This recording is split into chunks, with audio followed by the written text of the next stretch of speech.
The Israeli-Palestinian political impasse shows no signs of progress. Moreover, we could witness fresh spasms of violence in the West Bank and Gaza. At the same time, the burst of peace moves, known as the Oslo process in the 1990s, has not led to the subsequent massive rollback, as some of its critics feared. At least not yet. But rather, there's a dynamic stuck in mid-gear. Some wonder if an Israeli-Palestinian civil society dialogue could impact the leadership of both sides. Yet sadly, both sides seem trapped by their own suffering and even by their own very different narratives about the history and the present. Yet today, on Decision Points, we are trying to find eloquent representatives who have each written a book about the societal Israeli-Palestinian conflict. They do not just speak at each other, but they speak to each other. Listen to this illuminating conversation. Hello, and welcome to Decision Points, a podcast dedicated to exploring key moments in the Arab-Israel relationship. My name is David Markovsky, Distinguished Fellow at the Washington Institute for Near East Policy, and I'm delighted to go on this journey through history with you. We are all well aware of the political challenges.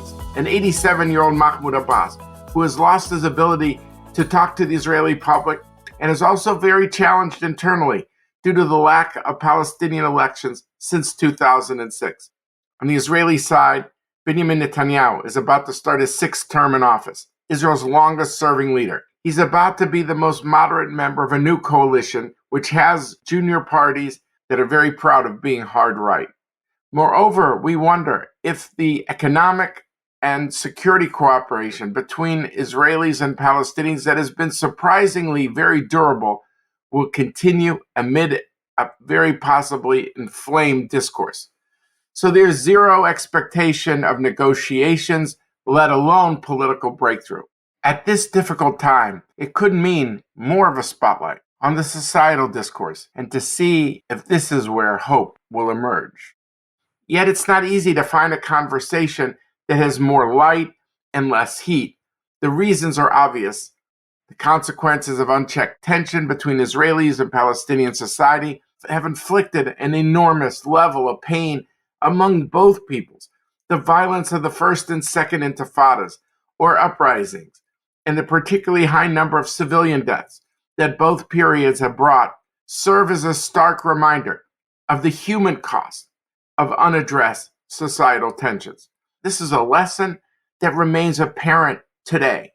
Albeit at a comparatively lower scale than the intifadas, we have witnessed terror attacks on Israelis, West Bank violence that has taken the toll of hundreds of lives as we reach the end of 2022. All this makes today's conversation more important and I think even more remarkable. I was looking for two people who can go beyond the bubble of each side, but address each other. Today, I'm joined by two such remarkable guests. One is a former Israeli extremist who's become an advocate for peace with the Palestinians, and the other is a Palestinian who was tragically shot by an IDF soldier as a child and has been able to transform his pain into forgiveness. Yousef Bashir is the Director of Research and Operations at the S. Daniel Abraham Center for Middle East Peace and the former Manager of Congressional Affairs for the Palestinian diplomatic delegation to the United States. His memoir, The Words of My Father, provide a powerful look into a childhood upended with the outbreak of the Second Intifada. Bashir recounts the IDF seizure of his family home as a command post and the pivotal moment in which an Israeli soldier mistakenly shot him in the spine. Despite the trauma of his physical pain, Bashir developed a connection with Israeli nurses and patients while undergoing treatment at an Israeli hospital. Today, Bashir remains motivated by his father's message of peace and coexistence and is an advocate for Israeli-Palestinian peace in the United States. Yossi Klein Halevi is a fellow at the Shalom Hartman Institute in Jerusalem. He grew up in Brooklyn in a family of Holocaust survivors and later immigrated to Israel. While he was living in Brooklyn, he became a member of the Kahanas movement while he was a teenager. In Israel, he became a proponent of West Bank settlement expansion. But his experiences in the IDF in Gaza as a reservist opened him up to the moral consequences of Israel's presence in the West Bank and Gaza. His book, Letters to My Palestinian Neighbor, is a profound attempt to share his personal experiences and the history of Israelis and the Jewish people with Palestinians, and most importantly, to begin a dialogue between Israelis and Palestinians. In a series of letters, Halevi explores the traumas that persist among the Israeli people and the on-the-ground impact of larger political developments, while at the same time looking always for a common ground. He continues his work today as the co-director of the Hartman Institute's Muslim Leadership Initiative, which teaches emerging young Muslim American leaders about Judaism, Jewish identity in Israel. In fact, Yossi's book features a response from Yousef, in which Yousef writes, quote, "The more we understand each other's narrative, the more of a basis we have to coexist," end quote. They've appeared together just a few times before, and I'm excited to bring these two thoughtful individuals back together today to help deepen our understanding for coexistence. I want to welcome Yousef to Decision Points. Thank you, Yossi, and thank you, David.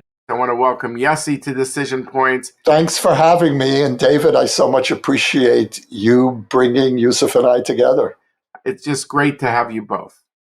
What each of your books have in common is not just that you have the same publisher, which you do, but that both of you have traveled along the road of empathy for the other. Such empathy was not discovered during ideal conditions. Both of you see the Second Intifada between 2000 and 2004 is both the worst moment, and yet for each it was a turning point. And your empathy seems to have each grown from there to the other side. So I guess the first question is, what has made you more empathetic in a way that you feel is not the empathy of a naive optimist, but is one that has been hardened by reality on the ground? And Yossi, maybe we'll start with you. Well, first of all, I just want to say how wonderful it is to be with you, David. We're friends for more years than either of us can remember. And Yousef, to be back with you, it's an honor. And I just want to thank you for helping me on the road to empathy. You're one of the people that really had a big impact on my thinking. And you've also helped me approach the question of our differences in a more empathic way. How do we argue? How do we bring to the table our really irreconcilable narratives? Because we see things, and you and I have had enough private conversations and public conversations that we've played out our differences over and over again. And yet, when I see you, I have to tell you, my heart opens. I just want to tell you, I have tremendous love and respect for you. Likewise. And so I'm delighted to be here. Likewise. So. Well, thank you very much. And so I guess this question, Yossi, of where, how does empathy come? Not the empathy of the naive optimist, but something hardened by reality. And if you could also relate to this question, and I see it going on campuses across America, with Rachel Omari, I think I've done over 160 campus visits, is the idea that you start to realize that the other person's narrative is not based in malice, but is based in maybe in education and experience. And once you think the narrative is not based in malice, does it help you think differently about the other side? Yossi. So I think that there's a preliminary step before reaching that understanding. And the preliminary step is we live in a deeply flawed world. And history and politics are the arena of our flaws and of our failures. And so I have a set of political positions, but I need humility, because my reading of history, my understanding of the political reality is flawed. And I think that what's so missing today in not just the Palestinian-Israeli conflict, but in the way Democrats and Republicans argue with each other, is this confusion between politics and religion. And politics is the arena of imperfection. religion is the aspiration for perfection. And to confuse the two, I think, is in some ways the source of much of the inability to listen, to have empathy. And Yousef and I, what we share in common is that we're both religious people. And as we all know, religion is like nuclear power. It can be used for good and it can be used to destroy the world. And what brought Yousef and I together was this sense of respect for each other as people of faith, as people who are really trying to live in God's presence. And Yousef, you wrote that to me in your response to my book. You said that this is the first time you were able to hear an Israeli perspective because I was writing as a religious person. And that for me was so important. So David, before we even get to understanding who the other side is and where your interlocutor is coming from, you have to understand yourself, and you have to have the humility to know this is my position, but it isn't, as Jews say, Torah Sinai. It's not revelation from Sinai. It's my reading of a very flawed and tragic story. We don't even have to call it a religious perspective. Call it a spiritual perspective. And if your starting point is spiritual and not ideological, then you can open up to that kind of conversation. Yousef, where does empathy come from you? I agree with so much that Yossi said. As a child, the world kind of comes to you and puts stuff in your head until you reach maybe 15 and you start to process all that information you've been receiving as a child, and you start to come to your own conclusions. I very much agree with Yossi's point about spirituality. It makes a big difference. I am proud and I love being Muslim. I love my religion beyond anything I can say here. I also love my heritage.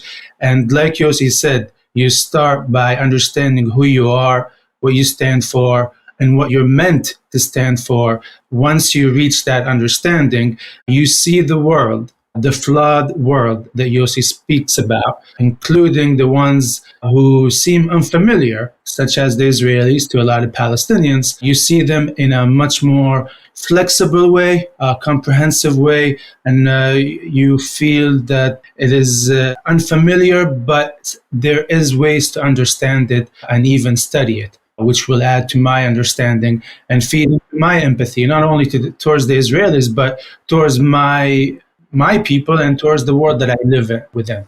So, and let me go back to you, Yousef. So if we are looking for this mutual acceptance, where does it come from? Does it come from leadership?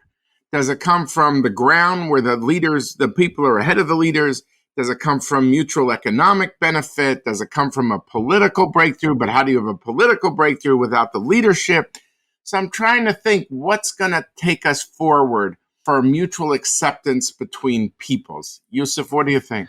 I think I've just done my first visit to Gaza. I visited my house.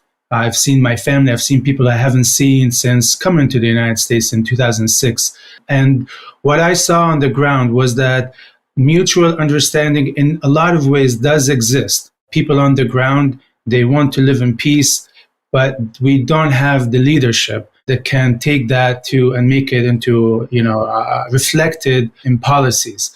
I think what Yossi and I are doing is that we are taking a step back from the leadership and sharing our stories, our narratives, our experiences, our pains, and sharing it on a human level through art, through a book. It's not a political speech. It's not a campaign. It's a book you can read or you cannot read. It's up to you. But we're doing it through art, if you will. And one day, if Yossi and I keep doing what we're doing, it's going to produce that level of leadership that will allow the mutual understanding that I think already exists on the ground to be translated into policies that will reflect that mutual understanding. Yossi, what do you think? Yeah, I think what's so exciting about being a writer is that you never know who you're going to reach.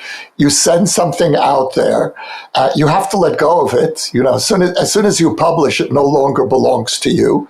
It belongs to your readers.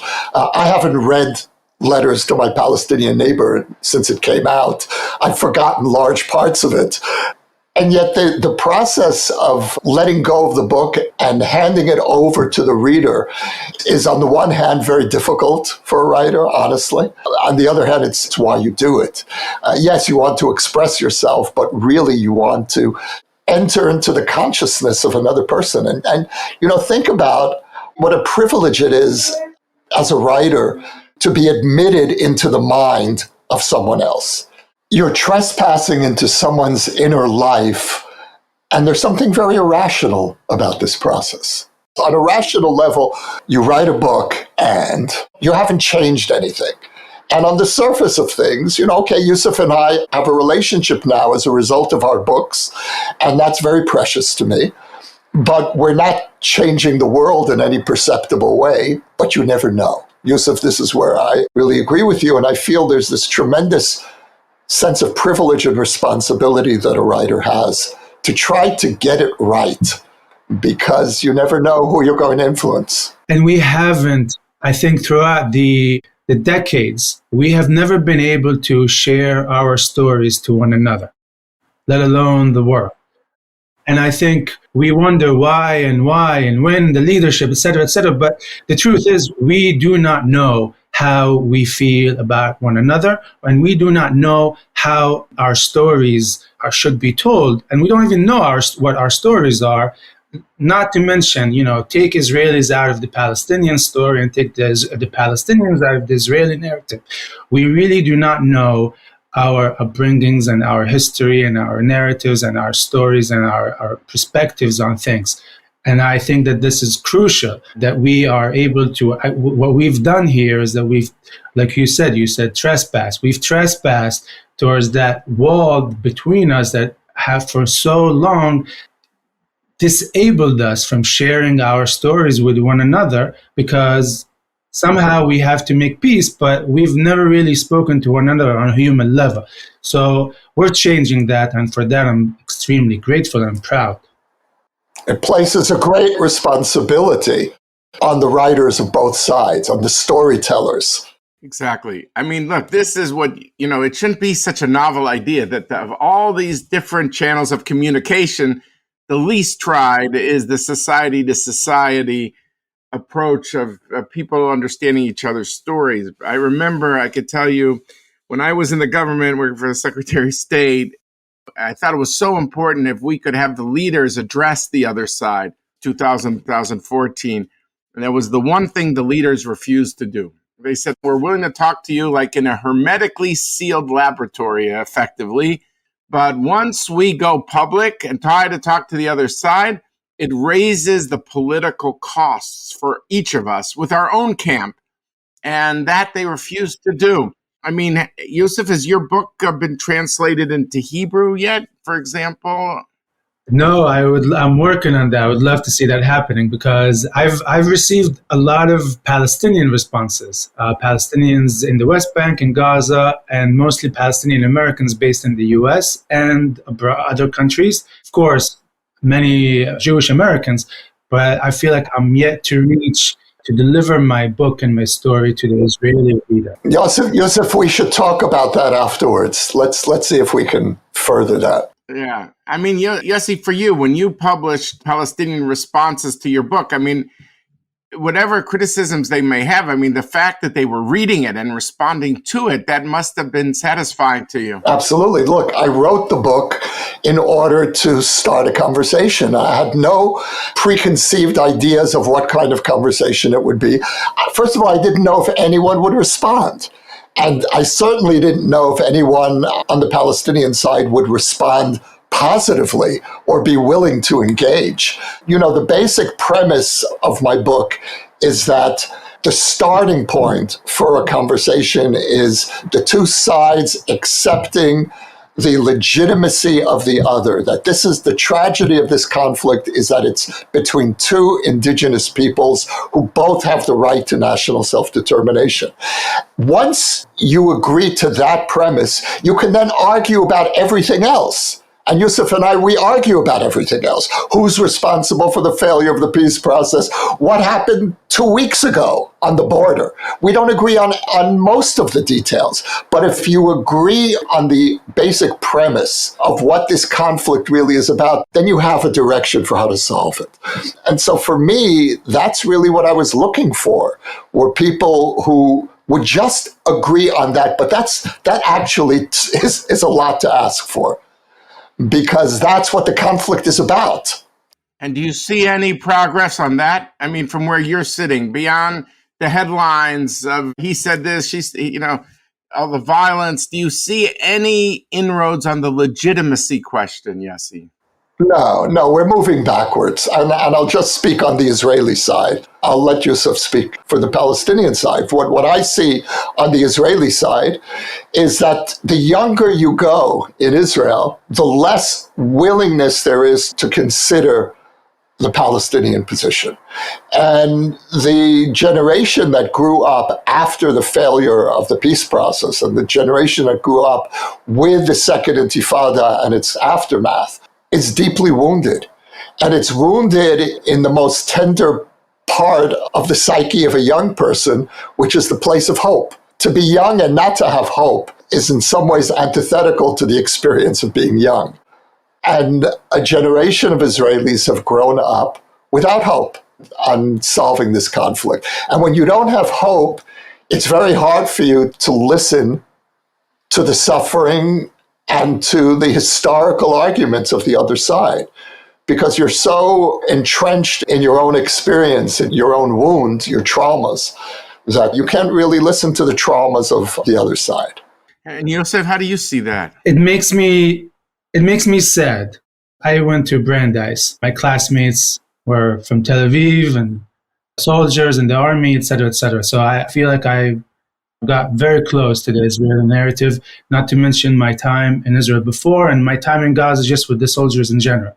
Every Christmas or every Thanksgiving, every holiday, I couldn't go home, but they could travel, see their parents, unite with their families, come and go as they please. Yet I was always saying, peace is possible, while peace is never going to happen, it's not possible, we're very pessimistic, etc., etc. And that always made me think, because it left an impression on me that here I am. Because the truth is, as we speak right now, Yossi and I are not equal. As much as we recognize one another, the world that we live in does not look at us through the same lenses. And so for the Israelis who are struggling and have no hope, it means that Palestinians who are also struggling have grown years without hope. So it makes me sad, and it breaks my heart that the one who are prosperous and successful still feels that they are living life without hope. So it makes me feel that I am trying to build a home in the middle of the ocean. I need the other side, my Jewish cousins, to have a little bit of understanding, because they're standing on a higher mountain than I do. They see the world differently. They have more opportunities and more freedoms that I feel that people like Yossi, who understand the religion, understand the story, and willing to hear, can really help both of us bring this conflict to a halt at the least and allow the process of understanding to move forward. For me as a Palestinian, where I'm not able to go, I just made my first trip home in 16 years. Well, Yossi, for you, I'm sure, and I don't hate you for it. I'm happy that you get to go and come as you please and see your family. It's harder for Palestinians to process it, and it makes me feel that the Israelis have a larger responsibility here to bring this process and allow it to move forward. Yossi, do you accept that? Yeah, I think that one of the complications in the conflict is the gap between objective reality and the subjective experience. Objectively, Yousef, you're absolutely right. And the asymmetry in power and in experience is overwhelmingly in favor of Israel. Subjectively, that's not how Israelis experience the conflict, for several reasons. One is because what we have in our heads is a kind of a split screen On one side of the screen is Israel versus the Palestinians, and there we are Goliath and the Palestinians are David. But when you widen the screen to look at the conflict generally, you factor in Iran and Hezbollah and Syria, Israelis experience the Middle East conflict in a much different way. And it's true that the Middle East is changing in Israel's favor. But one of my frustrations here is that I feel that the Israeli public hasn't yet psychically absorbed the changes. After 100 years of conflict, where the whole region was aligned against Israel's existence, that has had very deep psychological impact on Israelis. And so, one of my frustrations is that just at the moment when large parts of the Arab world is opening up to us, this is the moment when Israelis decide to elect the most extreme anti-Arab elements in Israeli society. It's actually insane. But that's an expression of this gap between objective reality and subjective experience. And so it doesn't help to browbeat Israelis and say, you have all the power, because Israelis emotionally don't experience that. Israelis feel that if we let our guard down for a moment, the Middle East will destroy us. Now, whether that's objectively true or not, we can argue. But this is a conflict that in some way is subjective. Now, that's very easy for an Israeli to say, because for you, Yousef, the conflict is not subjective. The objective reality is that I can come and go as I please, and you can't.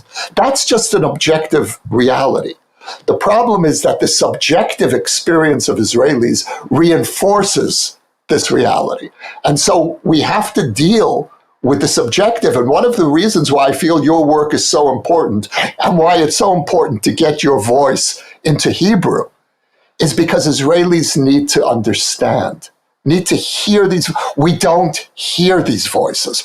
All we hear is hatred, delegitimization. You have no right to exist. We don't hear those voices.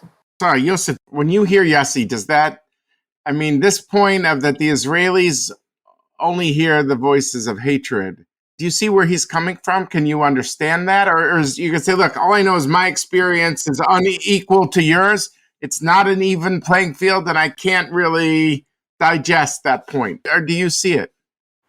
No, I do see it. I understand. Yossi and I went back and forth on a lot of the issues we're discussing today. The issue for me is that what can I do to help this point that Yossi brings up? The Israelis feel like they can't let their guard down.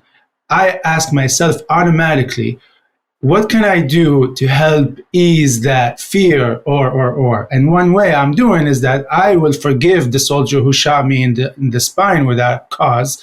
I will forgive the soldiers who occupied my house without cause, etc., not to mention everything that has been inflicted on my people by the Israelis. So I am more than willing, and I will go back to saying I thank my religion for this understanding and my parents who taught me to always give the benefit of the doubt to the children of Abraham. Christians, Jews, Muslims, we have a responsibility, no matter how difficult, no matter how unrealistic, we have a responsibility, a holy responsibility, if you will, to go back and forth and try to break down the barriers. I am more than willing to do what I need to do in order to help my Israeli friends, neighbors, enemies feel more safer. But the question is, will the Israelis be able to do that in return to me, my narrative, my Palestinian neighbors, my friends, my teachers? I don't know. But I'm more than willing and committed to do what I need to do in order to help my Israeli neighbors, I will say it, come to the table and try to understand me and not be terrified every time I speak of a Palestinian state, of a Palestinian right, freedom of movement, etc., because it's unbearable. I cannot tell you how unbearable it is. I just went home and I saw the many Palestinians who are stuck, living without hope. People I left when I was 16, I returned. They are far older than I am, but I am more successful than they will ever be.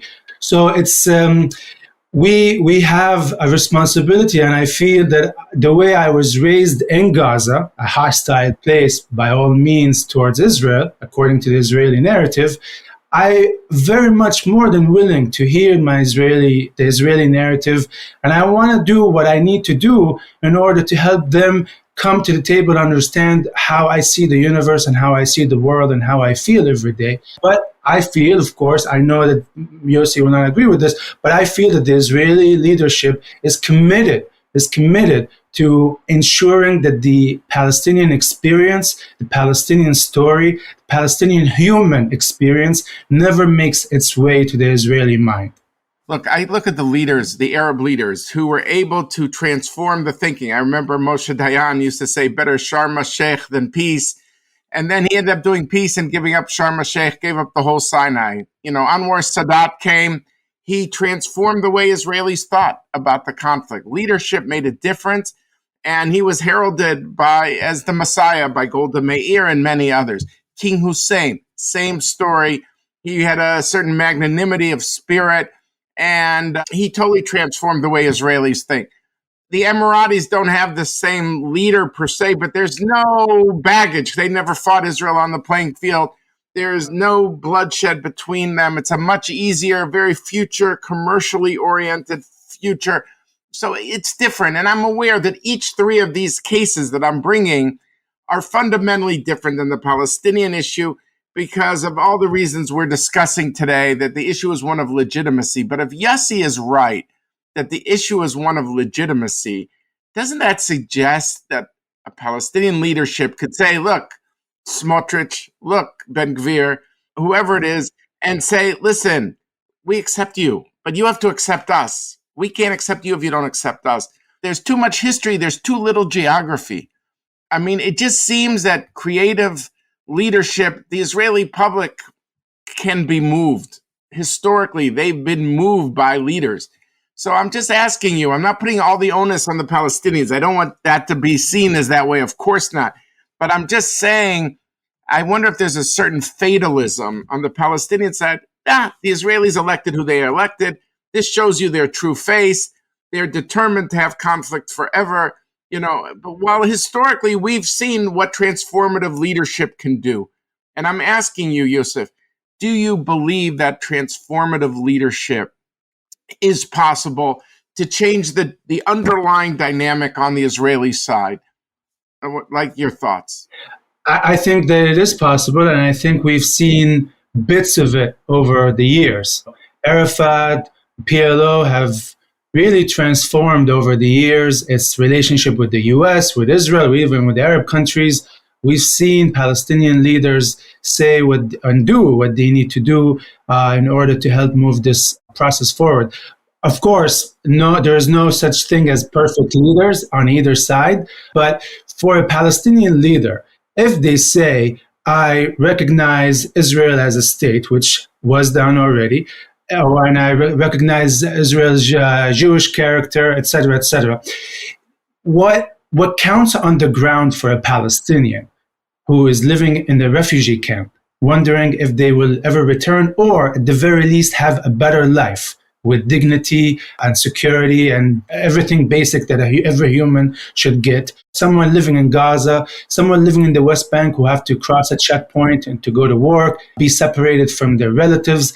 What counts on the ground is what counts on the ground. I could say I recognize Israel, but tomorrow morning, Israel would say, I'm going to build a new settlement. That makes me, as a Palestinian leader, look silly and have no legitimacy. And I think for a lot of Palestinians who were in support of the two-state solution in 1993, and there was this euphoria that we're going to live together, etc., that was always and constantly challenged by either a construction here and there, prisoners in the Israeli prisons, unemployment, freedom of movement, so many issues that just take the legitimacy out of a Palestinian leader who you could argue they are sincere, not sincere, but any Palestinian leader, whatever they say, has been all constantly challenged by the Israeli policies on the ground within the territories at the very least. I meant it as conditional. Clearly, you're not going to recognize them as Israel with a Jewish character without them also recognizing you as well. So I see it as linked. But anyway, Yossi, over to you. Yeah, first, parenthetically, you had a great line there. Too much history and too little geography. You have to write that. That's really a good line. Yousef, I'm relieved that we got to the point where we can start disagreeing again with each other, because the perception that Palestinian leaders have accepted Israel, that Arafat and the PLO or Mahmoud Abbas have accepted Israel, this is completely not the understanding in Israel. I don't want to argue with you about whether it's true or not. You can quote me this, and then I'll come back to you with a counter quote. And let's leave that aside and just talk about the perception. And the perception in Israel, which, as you know, I share, is that the Palestinian national movement, in all of its factions, has not yet come to terms with the legitimacy of the Jewish people's return to what we call home, and that we are still seen as colonialists and Europeans and invaders. And that is deeply embedded in the Palestinian narrative, which is what we hear. If that's not true, then there's a real failure of communication, which we need to be addressing. But what we hear, and this is, I think, really, I'm asking you to hear this, because I think it's really important in understanding how to work in this situation. What we think we hear from Palestinian leaders is complete rejection of our legitimacy. Now, if that's the case, and if Palestinian leaders have come to terms with Israel's legitimacy, then a wise Palestinian leader who realizes that the fate of the Palestinian people is in the hands of the Israeli public would at the very least make an effort to try to counter this, if it is a misperception, and really be clear.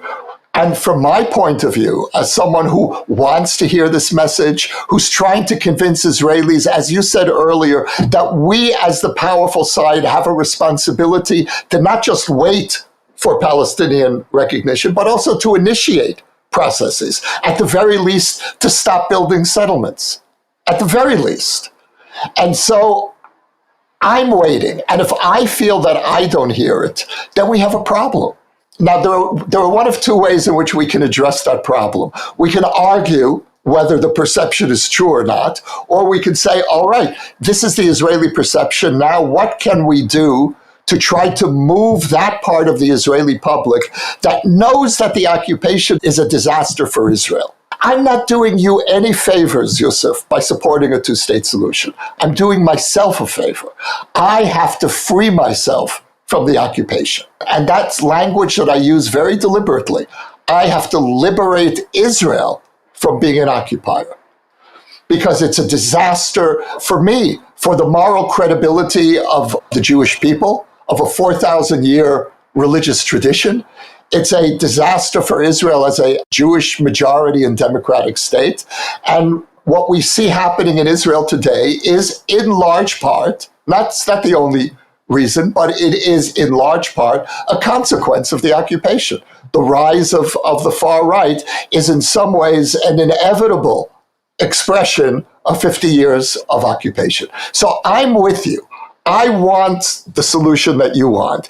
But if I don't believe that the Palestinian leadership and the Palestinian national movement is ready to accept my presence, if I believe that the day after we withdraw from the West Bank, we're more likely to get rockets on Tel Aviv than we are to have peace, then we have a problem. Let's call it a problem of perception, or maybe even misperception. We Israelis, maybe we're not seeing reality clearly, but then I need to hear that. And instead, what I hear is, you Israelis, all you want is occupation, all you want is war. We offered peace. You're not convincing me. How do we have a different conversation? So Yousef, before you respond, there's a story that's told that Walter Cronkite, who was the leading journalist of his era on CBS News, went to visit Vietnam and he came back with a very bad report of progress. And Lyndon Johnson was in the White House, and he says, if I've lost Walter Cronkite, I've lost America. And I'm not trying to elevate Yossi Klein Halevi into Walter Cronkite, but I'm saying if you can't convince Yossi Klein, who's with you on the subject, isn't there a problem here? Sure. It sounds like it's the problem. I carry the responsibility for that problem, and I don't think that should be. I didn't say it that way at all. I just said, but the point is that if Yossi, who believes that occupation is corrosive, who wants the two states. Can I clarify just one point, Yousef, about that? Sure. I'm not saying that the moral responsibility is on Palestinian side. I'm saying we have a practical problem here, and I need partners on the Palestinian side who can help me convince my fellow Israelis to see things in a different way. That's different. That's different than saying the onus is all on you, you're to blame. That's not what I'm saying. I need help. And I need that same help. I spoke about that earlier. I just think that if Abbas and Arafat are unpredictable, etc., say what you will about them, there are leaders on the ground in the West Bank, activists, who more often than not come under Israeli military harassment, people who want settlers and Israelis and Palestinians to come together and get to know one another. But those people are targeted just as if they say there is no Israel and there shouldn't be Israel, etc., etc. So it makes me confused to say that I'm not hearing it enough. I'm not seeing it enough. I should tell you about my father, and I should tell you about his friends, and I should tell you about a lot of people in the West Bank who work every day to bring Israelis and Palestinians together, but somehow they are invisible to the Israeli mind. And I just don't know what I need to do to answer to this problem that we're speaking about. So I know some of the people you're talking about, and you're right, and they are harassed by Israel. And I almost wish that we could make a pact, which is it's my responsibility to protect those people and to bring those voices into the Israeli public. And it's your responsibility to try to help Palestinians who are for peace to clarify and amplify their message, which is not just that we forgive you, Israelis. That's a complicated message for Israelis to hear, because it's assuming that all the blame is on Israel's side. Now, when you say it personally, I have a great deal of respect for that, because I know where that's coming from. It's coming from a place of very deep experience and pain and courage. But what I need to hear is not, you forgive me. I need to hear, you, the Jewish people, belong in this land, and we have to figure out a way of two states living together. That's the only message that's going to change. And I'm speaking now as an average Israeli, not necessarily me personally, although also me. But what Israelis need to hear from you is, you're here. We accept you. You belong to this land. I have no dream of throwing you out of here, of replacing you, of destroying the right of a Jewish majority state. But I want a Palestinian state. And so can we, on that basis, can we move forward? That's what I need to hear. Yousef? There are so many things I have to do and deliver to the Israelis before we even begin the process of living together. Yet I am stateless. I lack so many tools and resources. I have all these responsibilities that I have to deliver just even before talking business. It's hard, but you know what? Life is not easy, and it has never been easy for Palestinians. So if that's the pact we have to agree on today, so be it. What I'm trying to say, I'm trying to offer a practical way forward. And whether it's fair or not fair, maybe you're right, it's not fair. We have the power, you don't. And so what is this pact all about? But I'm saying that nothing will move on the Israeli side until large numbers of Israelis don't begin to feel that, you know what, maybe there really is a chance for Israel to be accepted by the Palestinian national movement, by part of the Palestinian national movement. If we don't believe that, then we have a practical problem that has to be solved here. So, Yossi, do you think then, but on the other half of the pact, you said that also there's a certain practical responsibility on the Israeli side? Absolutely. To bring some of these voices. Absolutely. I would love to try to help Yousef be published in Hebrew, for example. And not only, and there are people who I'm sure we both know who deserve to be amplified and protected in Israel, and they're not. And so I have that responsibility. Well, I would like to just thank both of you for one of the most fascinating conversations that I've been a part of on this issue, because I really think we started really to getting to the guts of this question. And I just cannot thank you enough, Yousef Bashir, Yossi Klein Halevi, for really having us begin this conversation. So thank you to both of you very much for joining us on Decision Points. A privilege to be with you both. Thank you, Yossi, and thank you, David. And I look forward to never stopping this conversation. This was a fascinating conversation, and it was revealing on so many levels. I would like to mention just one dimension that struck me. Each side is convinced the other has the upper hand, and therefore it is they, the other side, that holds the keys to unlocking the Israeli-Palestinian societal impasse. If you ask Yousef, he believes that Israel is a stronger party, and therefore will essentially decide when this conflict ends. It's a matter of choice. It just needs to let go of the West Bank. Yet Yossi was seeking to tell Yousef it was the reverse. As long as the Israelis do not feel welcome by Palestinians, that they are truly at home in their homeland, they will feel very vulnerable. Because if they're not fully legitimate, there'll always be Hamas and Islamic Jihad waiting in the wings. In this narrative, the Palestinians hold the keys to unlocking the current impasse because they could provide the legitimacy that both are at home. This withholding of legitimacy, according to Yossi, is not just misplaced for Palestinians given the sheer scope of Jewish history and the connection to the land, but it's ultimately self-defeating for the Palestinians as it ensures that Israel will remain better at discerning threats than seizing opportunities. It will be always with a clenched fist rather than an open hand. In short, each side lives in its own hermetically sealed bubble. Excuse the mixed metaphors, but all developments are refracted through the prism of each's own narrative. There's little oxygen in this bubble for the views of the other side. Letting some air in, at least to hear some thoughtful voices on the other side, would not be a bad place to begin.